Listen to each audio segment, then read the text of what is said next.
Hi everybody, Diane and I are still glowing from our work together, thinking like a wholehearted and whole-minded designer. We wanted to create a visual way for you to remember the process as a whole, so we've created a framework video that lasts about 12 minutes, which goes through the process, and we wanted to help you remember what you did, connect to your own experience, and live longer in your memory. Hi, we are going to storyboard the experience of going through design thinking to help you remember what you've done already, as well as reflect on the experience so it lives in you a little bit better, because there are a lot of parts to it. But to simplify it, you know from your experience that we start with the challenge. Design thinking starts with the challenge, and our goal is to move through a series of steps that gets us ultimately to an idea, a creative idea that has value or something innovative. So the whole process, the framework for the process, is that the first thing we do is we create choices, and then we move to a cycle of making choices. We're flaring and focusing to land at a more refined and defined version of the challenge. So we've made it a little bit more manageable. Then we flare out, create choices again, and we make choices again, landing on yet another version or more refined, more defined version of the problem. Then we create more choices from there. We focus in and make some choices to arrive at an idea that we can prototype. Then we flare again, focus again, which leads to something that hopefully has value and is a creative idea solving the problem.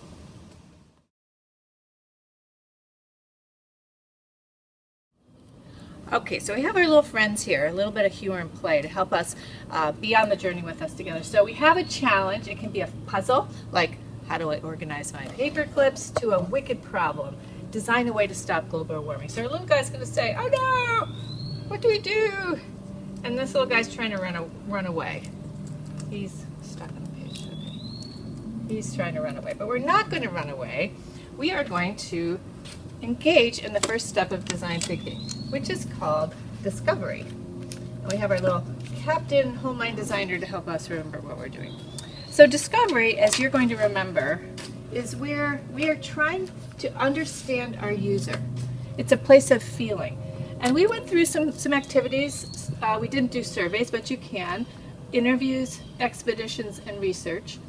And we are doing things like noticing, asking, pausing, listening to hear, looking to see.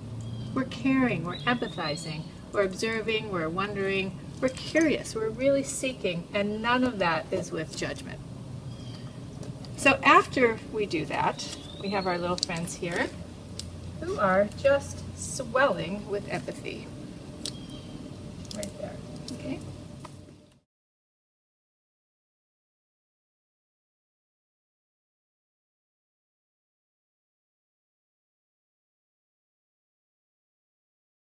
Okay, so after we've done our discovery, we have all this data. We haven't made any connections yet. So our next job is we need to interpret it and figure out what does it mean. So you'll recall that you put sticky notes together, looking at your own notes on your own, asking what insights and surprises and tensions or other things do I think are important enough to mention. You're synthesizing what you learned from your discovery process. Then we created a shared space. So you're with your design team, you put all your sticky notes up there, you organized, you talked about it, and you begin to put headlines up there that were basically big ideas that are beginning to continue refining and defining the challenge and what you learned. So from there, you had to make some choices, and you framed what we called a point of view statement. That point of view statement is a user plus a need plus an insight. It's another refinement of the challenge. And our little friends say, hey, look, I understand my user better. And he says, me too, now what?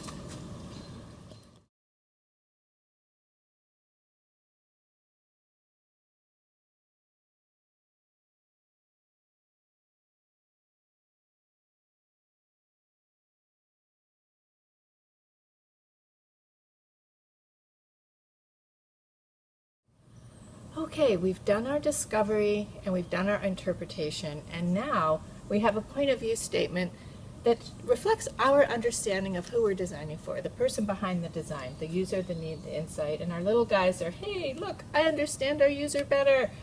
Me too. Now what?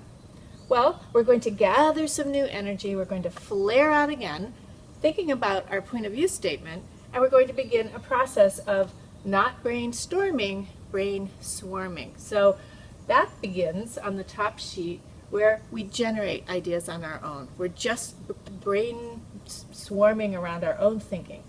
Then we come together and create a shared thinking space. And in that space, we're going to put our ideas up, sorting them, connecting them, and extending them, thinking of new ideas that come together or come out of this sharing, so that we're gathering some ideas that we can move on. So we've generated, sorted, connected, and extended. That's our flare out. Our focus now is where we have to evaluate some of these choices. We can't take all of them on our journey forward. So what you'll do next, reflected down here, is you're going to name some of the sorting or the grouping, give it a category. You're going to vote individually. You each get 3 red dots to spend wherever you'd like. You can put them all in one spot. You can vote for a category. You can spread them out. Depends on what you want. Your group then will discuss what happened here, and you're going to have to make a choice about what moves forward at this point, and that will get us to our next step.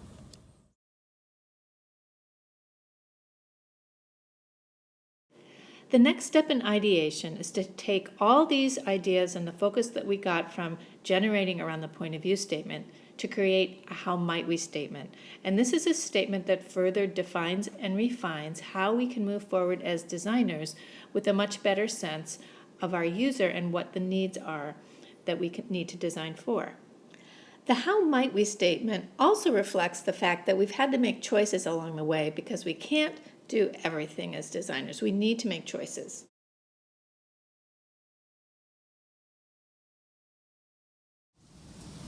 Okay, so we made our how might we statement, and our little guy is telling us, wow, our challenge is seeming more manageable. And his little compatriot is agreeing. Cool, let's keep going. So we are going to create another round of energy solving our problem, continuing to be in our cycle of creating choices or flaring and making choices. We're still in ideation, and what's going to happen now is we're going to rinse and repeat. So meaning we had a point of view statement, we moved forward, now we have to generate ideas exactly in the same way, but this time related to our how might we statement. So you've already done this, it's exactly the same. You're going to take 3 minutes to generate on your own, by yourself. Together, you'll create a shared thinking space, sorting, connecting, and extending your ideas so that you are able to come to some understanding of what others are bringing as far as ideas. After that, you're going to vote again. You're going to do another round of evaluating. So we have to make some choices. Not all of these ideas can come with us into our solution. We're narrowing it down, refining and defining. And this time you're looking, when you vote, for delightful, feasible, and breakthrough ideas. And so each person has a chance to spend a dot somewhere on these ideas. You'll discuss them together as a group, make some sense of your collective thinking, and then you're going to choose. You're going to have to make a choice to move forward to get to an idea that you want to move forward.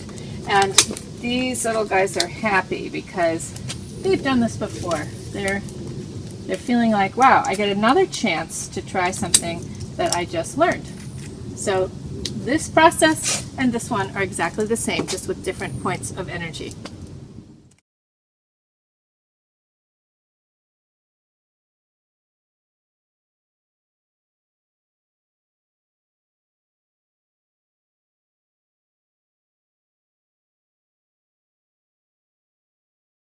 Okay, so we have our idea that we want to prototype, and we're having our little guys are struggling here because this one wants to push the idea really hard, and this one wants to pull for it. They're getting really committed to this idea.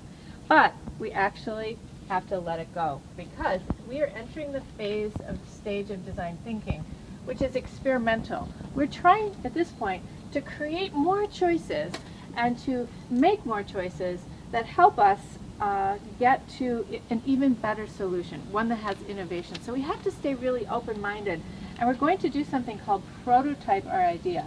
We're not spending time making it pretty, perfect. Maybe it's made out of cardboard, the idea is to get it right into our users' hands so that we can begin a feedback loop. And that feedback loop, it's a feedback and iterating loop that will help us make further choices to get our ideas ready to share with others. And it's all part of what we're experimenting with.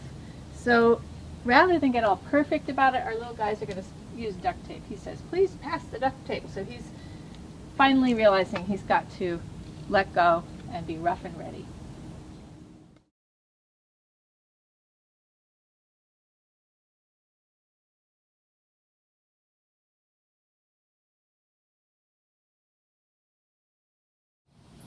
Okay, so we've gone through it. We've made our prototype. We've gotten some feedback. We've iterated it, tweaked it, gotten some more feedback. We've gone through that as many times as we can. And we're making some choices now to move this idea forward. And we're calling this stage evolution because we're evolving our ideas. We're at the end point of the design process, but it's also a new beginning because we're feeding this idea forward. We'll go share it with more people, try it in a bigger context, and of course get more feedback if we want to evolve again, but we may not. The feasibility of this design might mean that we're finished here, but this is a complete cycle. If we did want to continue, we'd probably loop right back into discovery.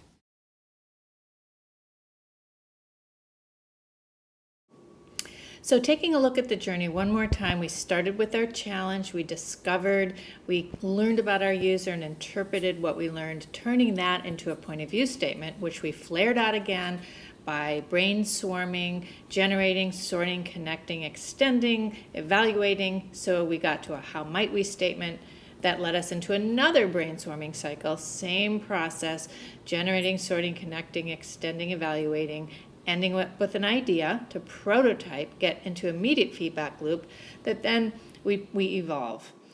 That's the total process and the framework for thinking like a designer. So we've just summarized the journey of design thinking and want to continue working with you to answer the question, how can thinking like a wholehearted, whole-minded designer give our students agency and empower them to make positive change in both their lives and in the world?